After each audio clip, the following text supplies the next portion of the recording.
नमस्कार, स्वागत है आपका द नारद के इस खास शो बैठक में। कहते हैं कि कामयाबी उन्हीं को हासिल होती है जो इसको पाने की जद्दोजहद करते हैं। हमारे साथ फिलहाल मौजूद हैं विशाल श्रीवास्तव जी, जो एक पेशे से वकील हैं और इन्होंने इस दुनिया में काफी केस देखे हैं और कईयों को न्याय दिलाने का भी काम किया है। स्वागत है विशाल श्रीवास्तव जी आपका हमारे इस खास शो बैठक में।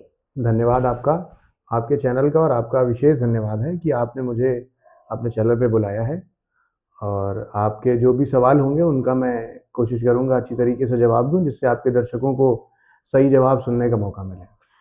अब पहला सवाल तो यही है कि किस तरह आपने इस पेशे में सफर में कदम रखा? क्या रही आपकी चुनौतियाँ? पहले तो यहीं से शुरुआत करते हैं।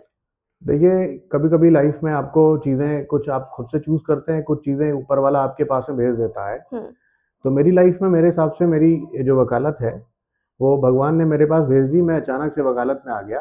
मतलब मैंने ग्रेजुएशन किया, मैं सीए कर रहा था। सीए के बीच में ही ये हुआ कि भाई बीकॉम करने के बाद में लाइफ में एक मोड़ आया कि भाई बीकॉम करने के बाद में सीए करते करते एक पैरेलल डिग्री ले सकते हैं। तो मैंने एलएलबी में एनरोल करा लिया और मैं एलएलबी कर रहा था, रेगुलर कर रहा था।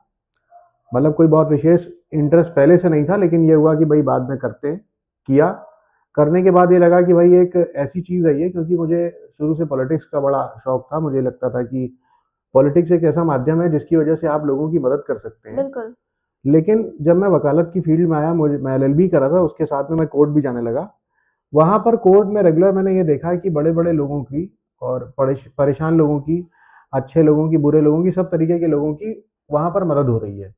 और केवल एक ऐसी फील्ड है ये, लॉ फील्ड ऐसी फील्ड है जिसमें आप अच्छे से अच्छे और बुरे से बुरे व्यक्तियों के साथ में रहते हैं, और जो एक्चुअल में परेशान लोग हैं, उनकी मदद का एक रास्ता संविधान जो देता है, वो वकालत के माध्यम से ही देता है। जी।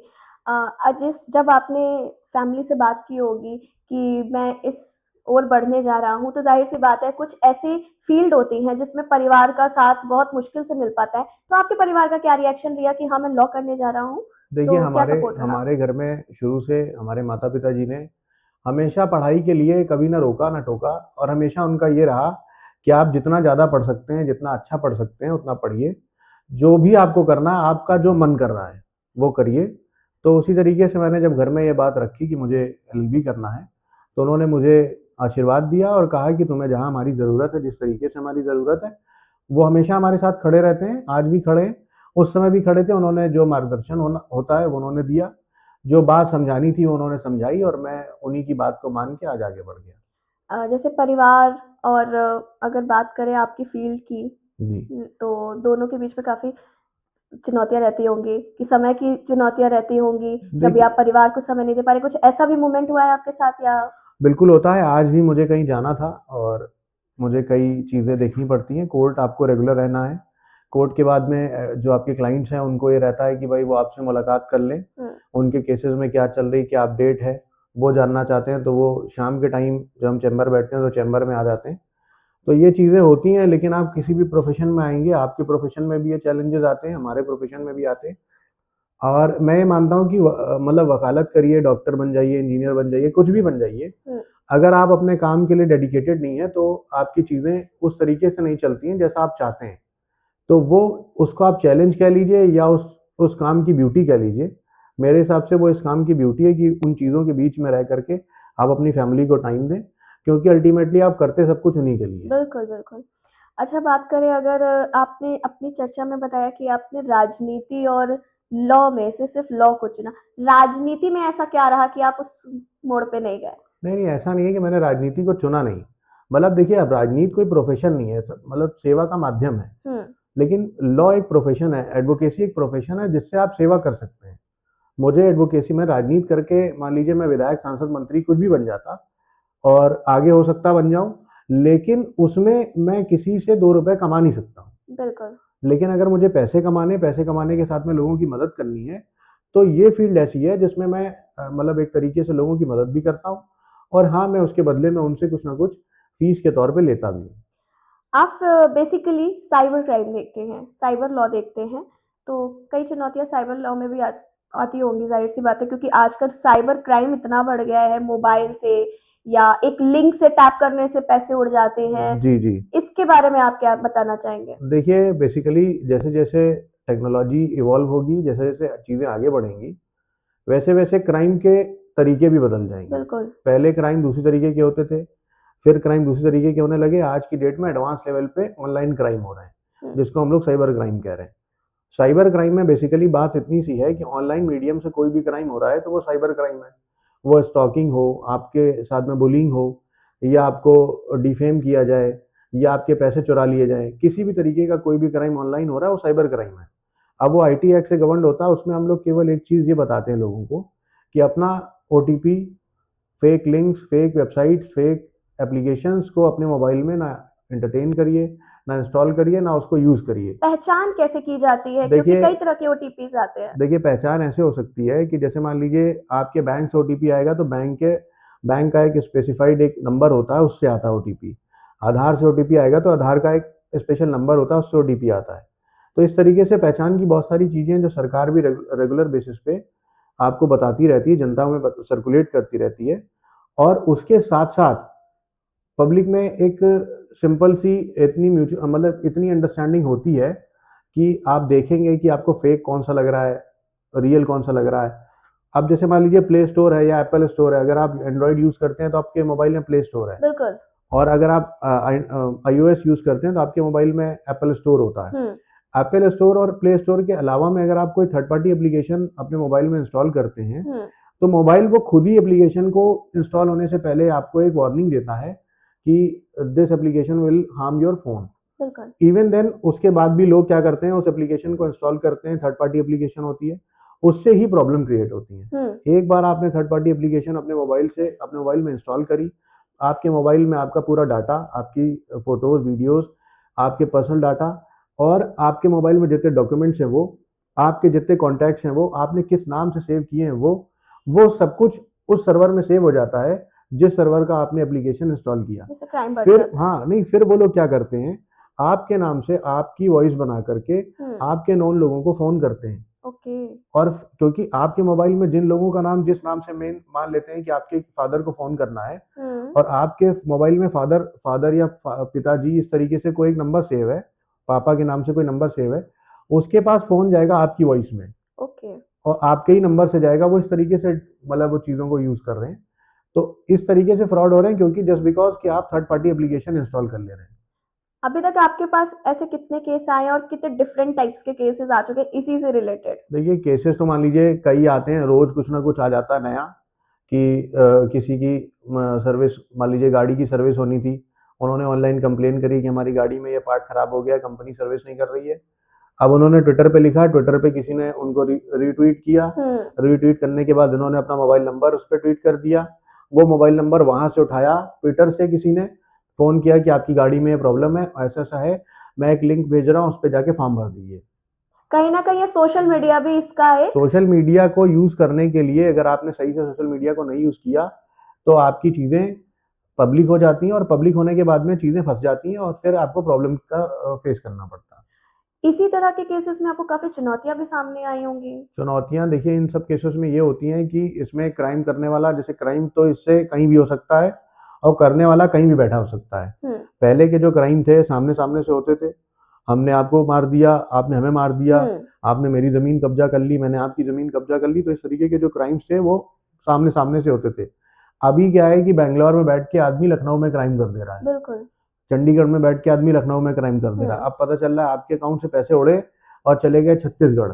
हुँ, अब पुलिस के लिए इन्वेस्टिगेशन मुश्किल है, हमारे लिए ट्रायल मुश्किल है, क्योंकि जब ट्रायल में वो आएँगे कोर्ट, भाई जब एक्यूज़्ड हैं उनको पुलिस पकड़ के लाएगी छत्तीसगढ़ से, हैदराबाद से। अब पता चल रहा है वो वहाँ से यहाँ पुलिस उनको ला नहीं पा रही है, क्योंकि पुलिस अपनी चीज़ों में व्यस्त है। इन्वेस्टिगेशन में केसेज़ ऐसे हैं कि जिनमें 1200-1200, 1300-1300 अकाउंट्स, एक एक एफआईआर में 1300 अकाउंट अटैच हैं। अब उनका इन्वेस्टिगेशन पुलिस कैसे करेगी? बिल्कुल। सीआरपीसी में और बीएनएसएस में हम लोग 30 डेज और 90 डेज का मतलब एक टाइम पीरियड है कि उसके बीच में इन्वेस्टिगेशन कंप्लीट करना है। अब इन्वेस्टिगेशन कंप्लीट हो नहीं पा रही है, क्योंकि 1300 अकाउंट और 1300 लोगों से मिलना फिजिकली, और उनका स्टेटमेंट लेना कि वो बहुत बड़ी बात है। उनके अकाउंट में जो भी चीज़ें आई हैं, मतलब जो भी ट्रांजैक्शन हुआ है वो किस तरीके से हुआ है। अब बात ये आ रही है कि 10 रुपए से 10,000 रुपए तक के भी जो भी ट्रांजेक्शन है, मैं एक आपको फिगर बता रहा हूँ, ये कोई स्पेसिफाइड फिगर नहीं है, मतलब कोई भी फिगर हो, अब वो फिगर 10 रुपए का हो चाहे 10,000 का हो, फ्रॉड तो फ्रॉड है। फ्रॉड तो फ्रॉड है। अब बात यहीं पे आके फंस जाती है कि किस तरीके से इन्वेस्टिगेशन हो। तो ये सब चैलेंजेस है, लेकिन टाइम के साथ में चीज़ें धीरे धीरे बढ़ रही हैं, तो सुलझ जाएंगी और केसेस सॉल्व भी हो रहे हैं, लोगों के पैसे वापस भी जा रहे हैं। बहुत सारे केस हैं जिसमें मतलब बहुत जल्दी ट्रायल खत्म हो गए और एक्यूज को जो है जेल हो गई, और जो विक्टिम्स थे उनके पैसे भी उनके अकाउंट में आ गए। जी, यही जैसे बात आपने कही कि कई लोगों की जो प्रॉब्लम थी वो सॉल्व भी हो गई। लेकिन आम आदमी को समझाना कितना मुश्किल हो जाता है इन सब चीज़ों को लेकर, क्योंकि वो तो प्रेशर करता है, वो चाहता है उसकी चीज़ें पूरी तरह से वापस आएँ। देखिए, तो आम आदमी को समझाना शुरू-शुरू में तो बड़ा मुश्किल होता है, क्योंकि उसको लगता है कि मेरे पैसे अभी गए हैं और अभी के अभी वापस आ जाएँ। अभी मेरे पास कल एक क्लाइंट आए थे, उनका एमपी में पन्ना एक ज़िला है, वहाँ पर उनके मतलब वहाँ से लीन लगा है उनके अकाउंट में 40,000 रुपए का। उनको कॉल आता है उधर से कि भाई ऐसा-ऐसा है, लीन आपके में अकाउंट में लगा है। मतलब सोचिए, एक फ्रॉड हुआ, हुँ, उसके साथ में दूसरा फ्रॉड करने के लिए उन लोगों ने फ़ोन किया ओके। कि भाई आपके अकाउंट में लीन लगा 40,000 रुपए का, आप 20,000 रुपए मेरे अकाउंट भिजवा दीजिए, हुँ, हम लीन हटवा ले रहे हैं। हुँ, तो उन्होंने 20,000 रुपए एक तीसरे अकाउंट में भेजा, वो इधर विक्टिम थे, एक बार और विक्टिम बन के 20,000 रुपए उनके और चले गए। फिर वो आए मेरे पास, बोले कि वो तो 40,000 रुपए था और 20,000 चले गए और कैसे करके कराइए। तब मैंने उन्हें बताया कि भाई लीन देखिए बैंक में तभी लगेगा जब जब तक बैंक में कोई गवर्नमेंट ऑफिशियल्स उसको ऑर्डर ना दे दे। बिल्कुल, और ऑर्डर देके अगर किसी गवर्नमेंट मतलब किसी अधिकारी ने कोई ऑर्डर दिया है, कोर्ट ने कोई ऑर्डर दिया है, तो उस ऑर्डर को रिवोक भी उसी कोर्ट का सेकंड ऑर्डर ही करेगा। बिल्कुल। भाई आप ये नहीं कर सकते हैं कि भाई कोई ये कह दे, बैंक मैनेजर ये कह दे कि हम आपके अकाउंट से लीन हटा देंगे, तो वो ऐसे नहीं हटा सकते। वो प्रॉपर प्रोसीजर को फॉलो करके ही लीन हटाएंगे। अच्छा, जैसे कुछ लोग ऐसे होते हैं जो इन सब चीज़ों पे पीछे हटने की ज़रूरत समझते हैं, नहीं जाते हैं कोर्ट कचहरी, कहते हैं लंबे-लंबे केस खींचेंगे, नहीं जाते हैं, लीगली कार्यवाही नहीं करते हैं। क्या कहना चाहेंगे ऐसे लोगों के लिए? देखिए, इस तरीके की चीज़ें तो बहुत ज़्यादा हैं, क्योंकि एक इमेज जुडिशरी की जो बनी हुई है लोगों के हुँ, ज़हन में कि बहुत ज़्यादा टाइम लगता है, बहुत ज़्यादा चीज़ें फेच हो जाती हैं। ऐसा कुछ है नहीं। और मतलब आज की डे टू डे लाइफ में ऑनलाइन ज़माना है, लोग देख ले रहे हैं ऑनलाइन, यूट्यूब, फेसबुक पे देख लेते हैं, पता कर लेते हैं क्या चल रहा है। और कोर्ट भी डिजिटलाइज़ हो गया है, कोर्ट में भी हुँ, चीज़ें ऑनलाइन हो गई हैं, आप अपनी प्रोसीडिंग्स ऑनलाइन देखते हैं और डे टू डे हियरिंग होती है, डे टू डे चीज़ें चलती हैं। थोड़ा टाइम लगता है क्योंकि प्रोसीजरल हैं चीज़ें, गलत ना हो किसी के साथ, इसलिए ये कोर्ट ध्यान रखता है कि किसी ऐसे आदमी को सज़ा ना मिल जाए जिस आदमी ने क्राइम नहीं किया है। इस चीज़ को ध्यान में रखते हुए कोर्ट थोड़ा-सा अपना प्रोसीजर फ़ॉलो करती है और उसके बाद में जो बेस्ट होता है वो करती है। ये रहा आपके जो साइबर क्राइम से रिलेटेड जितने भी क्वेश्चन्स हैं। अभी हम बात करें आपके चैलेंजिंग फेज़ की। अगर सबसे ज़्यादा बात करें कौन-सा चैलेंजिंग ऐसा केस रहा जिसको आपको लगा कि ये क्या हो गया अचानक से? इतना चैलेंजिंग केस, ऐसा कोई केस रहा आपकी लाइफ़ में? एक साइबर क्राइम का ही केस था जिसमें हैदराबाद में एफआईआर लॉन्च हुई। वो करीब साढ़े 3-4 करोड़ रुपए का फ्रॉड था, ऑनलाइन फ्रॉड हुआ, उसमें 1300 अकाउंट थे। मतलब साढ़े 3-4 करोड़ रुपए उसके अकाउंट से उड़ाए और वो 1300 अकाउंट में डिस्ट्रीब्यूट कर दिए। अच्छा, लोग दे भी देते हैं आजकल, हाँ, भरोसा हाँ। भी कर लेते हैं बड़ी जल्दी। वो भरोसा नहीं करते हैं, मतलब वो ऐसा हुआ कि आपका ओटीपी और बैंक डिटेल मेरे पास आ गई और जिन्होंने फ्रॉड किया उन्होंने इस तरीके से किया कि आपके अकाउंट में जितने पैसे थे सारे उड़ा दिए। इस वजह से वो साढ़े 3-4 करोड़ रुपए उनके चले गए। कोई मैडम थी। हुँ, उसके बाद में वो जो केस हुआ उसमें कुछ हमारे जानने वाले मतलब हमारे क्लाइंट थे, वो पकड़े गए। उनको फिर मैं बेल कराने गया मैं हैदराबाद, और मैंने उनकी बेल कराई। तो उसमें 1300 अकाउंट का जो ट्रांज़ैक्शन था, उस पे जो इन्वेस्टिगेशन थी और उस तरीके की जो चीज़ें जब सामने आती हैं तो लगता है कि भाई ये चैलेंज है कि भाई 1300 अकाउंट का आप कैसे मॉनिटर करेंगे, कैसे हुँ, आप उसको पढ़ेंगे, चार्जशीट लंबी हो जाती है, फिर कैसे क्या करना है। और इन्वेस्टिगेटिंग ऑफिसर के लिए भी प्रॉब्लम की बात है कि वो कैसे चार्जशीट बनाएगा। बिल्कुल। और ये सब चीज़ें कंप्लीट करते-करते टाइम भी लगता है और एक बड़ा मतलब इसमें क्या है कि 1300 अकाउंट में 4 अकाउंट नेपाल के थे, कुछ अकाउंट वेस्ट बंगाल के थे, कुछ दिल्ली के थे, कुछ जगह-जगह से इंडिया के। जगह-जगह से थे, ऑल ओवर इंडिया के, मतलब डिफरेंट 8 स्टेट्स के उसमें अकाउंट थे, जिसमें 4 अकाउंट बाराबंकी के थे, तो 4 लड़के बाराबंकी के पकड़े गए। उन्हीं की बेल हम कराने गए थे क्योंकि उनका कोई इन्वॉल्वमेंट नहीं था। उनसे एक लोगों ने बात की, उन्होंने बोला कि भाई पेमेंट भेजना है, उन्होंने बोला हम यहाँ से पेमेंट आपके अकाउंट में भिजवा दे रहे हैं। उनका कोई रोल नहीं था। Just because of this problem create हो जाती है कि भाई अब बात ये आ रही है कि वो उनका रोल कैसे आएगा। तो वो इश्यूज फ्रेम करने में उस बात को बताने के लिए, पूरे केस की स्टडी करने के लिए आपको वो सारी चीज़ों में गो थ्रू होना पड़ता है। तो इस वजह से कभी-कभी ये सब चीज़ें चैलेंजिंग लगती हैं। और बाकी कोई बहुत ज़्यादा चैलेंजिंग मान लीजिए इस फील्ड में नहीं है। अगर आप पढ़ने वाले हैं, आप समझने वाले हैं और हुँ। आप अपने सीनियर्स के साथ में रहने वाले हैं, तो कोई बहुत ज़्यादा चैलेंज नहीं है। मतलब आप अपने सीनियर से पूछ के चीज़ें कर सकते हैं। अ, अगर बात करें, लोग कहते हैं ये मिथ है, फैक्ट है, ये हम आपसे जानना चाहेंगे कि जितने भी एजुकेटेड होते हैं, वो ये चीज़ें नहीं करते हैं। लाइक जैसे कुछ लोग कहते हैं बिहार से इन सब का फ्रॉड का मामला ज़्यादा सामने आता है।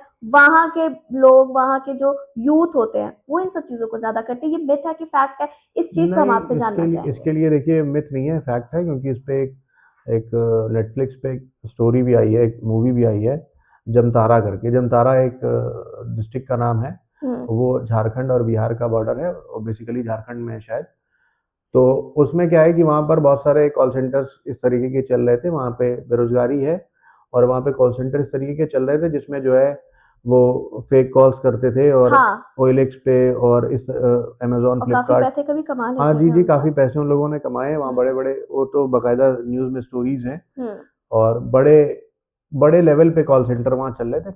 कई स्टेट्स की पुलिस वहाँ गई है और अब तो फिर बेसिकली उसको बंद करा दिया गया है। लेकिन फिर भी वो लोग कहीं न कहीं से ऑपरेट कर ही रहे हैं। हुँ, कुछ लोग छूटे हैं, कुछ लोग अभी जेल में हैं। जो छूट गए वो फिर से ऑपरेट करने लगे हैं क्योंकि उनको लग रहा है कि भाई इसमें क्राइम कोई बहुत बड़ा हो नहीं रहा। हुँ, इसमें थोड़े दिन में बेल हो जा रही है। थोड़े दिन इन द सेंस कि जब तक ट्रायल चल रहा है और जब तक सज़ा नहीं पड़ रही तब तक बेल हो ही जाती है 6 महीने, साल बिल्कुल। भर के अंदर। हुँ, तो बड़े फ्रॉड करने के बाद भी अगर आप छूट जा रहे हो 2, 4, 5, 10 करोड़ रुपए लगा लेने के बाद में लोगों का, तो फिर चीज़ें ये उनके लिए हैबिचुअल हो जा रहे हैं वो। नॉर्मल हो जाती हैं। और उनके लिए, जिनके लिए 5-10 हज़ार रुपए कमाना बड़ी बात है, वो जब 2, 4, 5 करोड़ रुपए कमा ले रहे हैं इस तरीके से, तो उनको लग रहा है ये आसान तरीका है। आपने मूवी की बात छेड़ ही दी है, तो हम ये जानना चाहेंगे, अगर आपको किसी मूवी का ऑफ़र आता है, तो आप क्या जॉली एलएलबी टाइप की मूवी में करना चाहेंगे या कई नहीं, मूवीज़ नहीं और जो मैम, देखिए रॉयल्टीज़ ऐसा है देंगे? कि अपनी लाइन नहीं चेंज करनी चाहिए। हमारा प्रोफ़ेशन एडवोकेसी है, हम एडवोकेसी करेंगे। और ऑफ़र चाहे किस तरीके के भी आएँ, मान लीजिए ऑफ़र तो मान लीजिए किसी भी तरीके के आ सकते हैं। अब ये नहीं है कि आप अपना हर दिन प्रोफ़ेशन ही चेंज करते रहेंगे। तो मूवी और बाकी की चीज़ों का तो कोई मतलब नहीं। जी। आज के यूथ के लिए आप क्या कहना चाहेंगे जो ल वकालत करना चाहते हैं, सीखना चाहते हैं, उनके लिए क्या ऐसे लीगल पॉइंट्स हैं जो आप उनको बताना चाहेंगे? देखिए, लीगल पॉइंट्स तो हम लोग कुछ नहीं बताएँगे। मेन चीज़ ये है कि आप जब किसी भी फ़ील्ड में आते हैं, तो आपको सब कुछ पढ़ना है, सब कुछ करना है, सब कुछ सीखना है। जब भी आप शुरू कर रहे हैं तो आपको 360 डिग्री अपने आस-पास सब कुछ देखना है।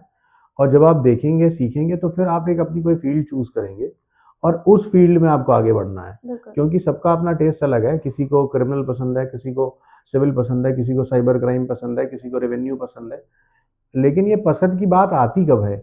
पसंद की बात तब आती है जब आप उसको टेस्ट करते हैं। बिल्कुल। भाई जब तक आपने टेस्ट नहीं किया, आप सिविल कोर्ट नहीं गए, आप बोर्ड ऑफ रेवेन्यू नहीं गए, आप ट्रिब्यूनल नहीं गए, आप डीआरटी नहीं गए, आप किसी भी जगह नहीं गए हैं, तो आपको कैसे पता चलेगा कि भाई ये मेरा टाइप है, हुँ, भाई हुँ, मैं इस हुँ। टाइप का काम कर सकता हूँ।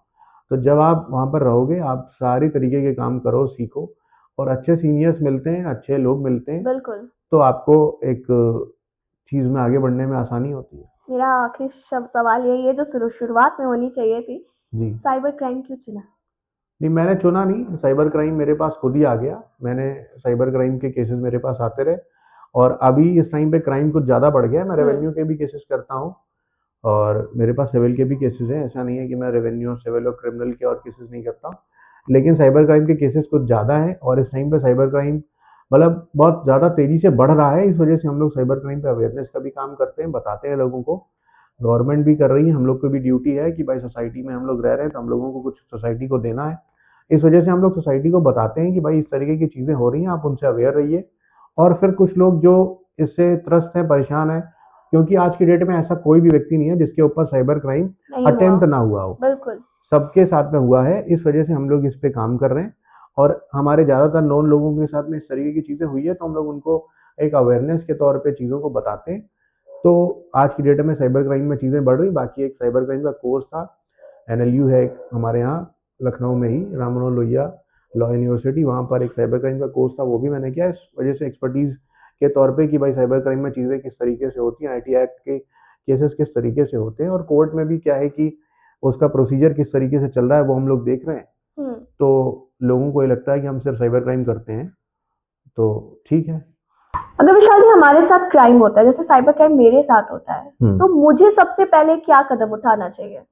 देखिए, इसमें क्या है कि सबसे पहले तो आरबीआई की गाइडलाइंस है, बैंकिंग ओम्बड्समैन है, और आपका जिस बैंक में अकाउंट है, सबसे पहले तो आप एक काम ये करिए कि ऑनलाइन कंप्लेन कर दीजिए।